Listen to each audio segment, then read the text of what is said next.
അപ്പോഴേ ഇന്ന് നമുക്ക് ഒരു ചക്ക കിട്ടിയിട്ടുണ്ട് കേട്ടോ.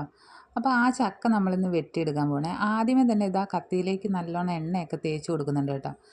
എന്നിട്ട് ആദ്യമേ ഒരു വെട്ട് കൊടുത്തതിന് ശേഷം വീണ്ടും ഒരു കത്തി എടുത്തിട്ടാണ് ഞാനത് മുറിച്ചെടുക്കുന്നത്. കാരണം എനിക്ക് ആ കത്തി വെച്ചിട്ട് മുറിക്കാൻ അറിയില്ലായിരുന്നു.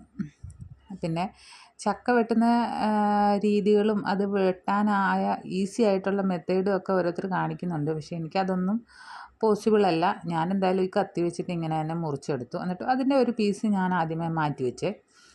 ആ മാറ്റി വെച്ച എന്താണെന്ന് വെച്ച് കഴിഞ്ഞാൽ ഇത്തിരി ഒന്ന് പഴുത്തിട്ട് കഴിക്കാമല്ലോ എന്ന് വിചാരിച്ചു. അപ്പോൾ ഇത് പച്ചയാണ്, നല്ല പച്ചയാണ്, നന്നായിട്ട് വിളഞ്ഞതാണ് കേട്ടോ. അപ്പോൾ ഇതാ ഈ ചക്കയെല്ലാം ഇനി നമുക്ക് ഒരുക്കി നല്ലതായിട്ട് റെഡിയാക്കിയിട്ട് നമുക്കത് പുഴുക്കുണ്ടാക്കാം കേട്ടോ. നിങ്ങൾ ചക്കപ്പുഴുക്കുണ്ടാക്കുന്നത് ഇങ്ങനെയാണോ? തേങ്ങയും അതുപോലെ തന്നെ പച്ചമുളകും വെളുത്തുള്ളിയും ജീരകവും ഒക്കെ ഇട്ട് ഒന്ന് ചതച്ചെടുക്കും കേട്ടോ.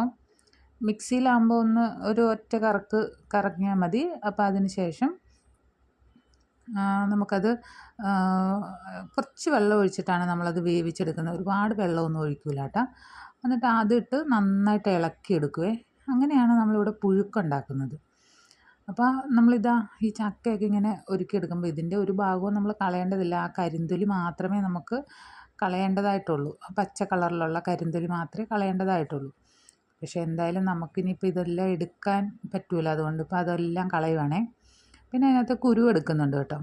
അപ്പോൾ നിങ്ങളുടെ വീട്ടിലൊക്കെ ഇങ്ങനെയാണോ ചക്ക വേവിക്കുന്നത് അല്ലെ ചക്ക റെഡിയാക്കുന്നത് എന്നൊന്ന് കമൻറ്റ് ചെയ്യണം കേട്ടോ. നമുക്ക് ആകെ പരിമിതമായ സ്ഥലങ്ങൾ മാത്രം ഉള്ളത് കൊണ്ടാണ് നമ്മൾ ഇങ്ങനെ വെച്ചിട്ട് റെഡിയാക്കുന്നത്.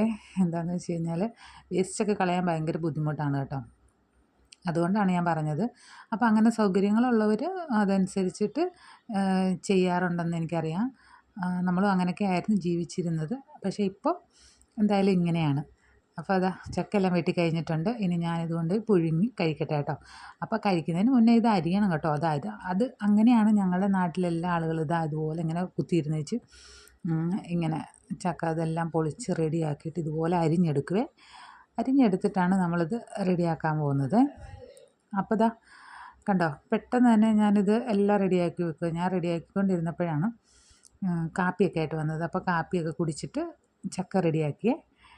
അപ്പോൾ നിങ്ങളൊന്ന് കമൻറ്റ് ചെയ്തേക്കണം കേട്ടോ, എങ്ങനെയാണ് നിങ്ങളുടെ വീട്ടിൽ ചക്ക വേവിക്കുന്നത്, ഇങ്ങനെ ഇതാ ഈ പുഴുക്ക് പോലെയാണോന്നേ. അപ്പോൾ നമ്മുടെ ചാനൽ ഒന്ന് സപ്പോർട്ട് ചെയ്തേക്കണം കേട്ടോ. അതാ ഇതുപോലെയാണ് ഞങ്ങൾ റെഡിയാക്കി എടുക്കുന്നത്. എന്നിട്ട് ഇനി ഞാൻ ചക്ക കഴിച്ചിട്ട് വരാം കേട്ടോ. നല്ല അടിപൊളി ടേസ്റ്റാണ്. ഇതിന് പ്രത്യേകിച്ച് കറിയൊന്നും വേണ്ട, അച്ചാർ മാത്രം മതി കേട്ടോ. നല്ല സൂപ്പർ ടേസ്റ്റാണ്. അപ്പം മറക്കണ്ട, നമ്മുടെ ചാനൽ സപ്പോർട്ട് ചെയ്യാൻ മറക്കണ്ട കേട്ടോ.